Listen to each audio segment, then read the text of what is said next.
ጓል ትረኽቦ ኣብ ሓቂ ዝተመርኮሰት ትርኻ ካልኣይ ክፋል ጸሓፍን ተራኽን መምህር ደሴ ገብረ ኪዳን ወዲ ሕቡር ዝኸበርኩምን ዝኸበርክንን ተኸታተልቲ ናይዛ ትርኻ ኣብ ዝሓለፈ ቀዳማይ ክፋል ኣነ ንማሪን ኮሌጅ ምስቶም ተምሃሮ ተምሃራይ ተመሲለ ክነገብን ንጥርሙዝ ማለት ንነጋሳ ዓርከይ ክረኽቦን ከም ዝኸድኩን ኣብቲ ቐጽሪ ኮሌጅ ኮይነ ዘዝመፁ ተምሃሮ ብዛዕባ ነጋሲ ከም ዳሓተትክዎምን እንዳፈለጥዎ ዝጽዋዓለይ ሰብ ከም ዘይረኸብኩን እየ ኣብፂሐ ገዲፈኩም ነይረ።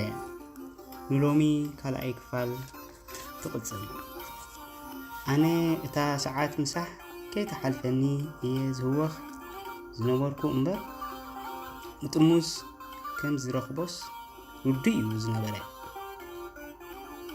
ከምዚ ኢለ እናተጸበኹ ከለኹ ሰለስተ ኣዋልድ ተምሃሮ ናይቲ ኮሌጅ ብኸተማ ጸኒሐን ምሳሕ ከርክባ ተብተብ እናበላ ኣባይ በጽሓ።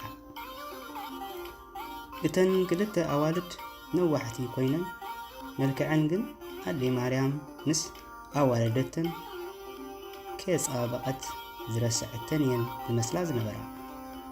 ዘረበአን እሞ ከዓ ልውሃት የብሉ ርህርህ ብደወን እየን ስንዱ ስንዱ ዘብላልካ። ኣነ ገሪሙኒ ኣንታ ደንበርዶ ተምሃሮ ናይዚ ኮሌጅ እዚአንሲ ብጌጋኤን ኣቴንኦ ኢደ ምስአን ምዝራብ ኣቋሪፀ ናብታ ሳልሰይትን ሕፅር ዝበለት ኮይና ቾኮሌት መልክዕ ዝነበራ ጎርዞ ሰጎርኩ። ንሳ ግን መጀመርታ ስማ ብምርቋሕ ኣነ የሆና ይበሃል ኢላ የማነይቲ ኢዳ ሰላምታ ክትለዋወጥ ናብ የማነይቲ ኢደይ ለኣኸታ።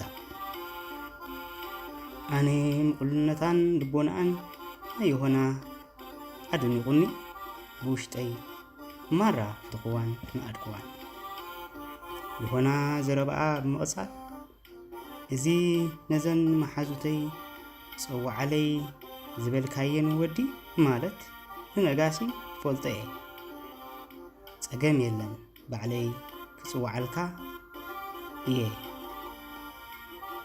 ኣስዕጋ ቢታ ናይዚ ኮሌጅና ጋሻና እንዲኻ ከዓ ኣጋጣሚ ምሳሕ ኣርኪብካ ኣለኻ ምሳናት ምሳሕ ኢላ እቲ ጸባ ሓዘል ደርጊ ኣስናና ፍሽኽታ ኣሰንያ ክፍት ምስ ኣበለቶ ምስቲ ዝጸንሐ ልቦናኣን ምቕሉነታን ተዳማሚሩ ሃንደበት ከም መድፈ ዓጂ ዝዓለቦ ዓብይ ከተማ ፍትወታ ንልበይ ሃድሽድሽ ከብላ ተፈለጠኒ። በዝውን ኣይኣኸለን ዮሃና ቻው በል ክሳብ ዝጽዋዓልካ እዘን መሓዙተይ ከዓ ገዲፈናኒ ከይደን ኢላ መጻንሒ የማነይቲ ኢዳ ሰደደትለይ እሞ ኣነ ኢዳ ተቐቢለ ከይተረዳእኒ ንደቃይቕ ጨቢጠዮ ደው በልኩ። እሳውን ኣይጸለኦቶን ሕፍረት ሓዊሳ ፍሽኽ እናበለት ዓይነ ዓይነይ ትጥምተኒ ነበረት።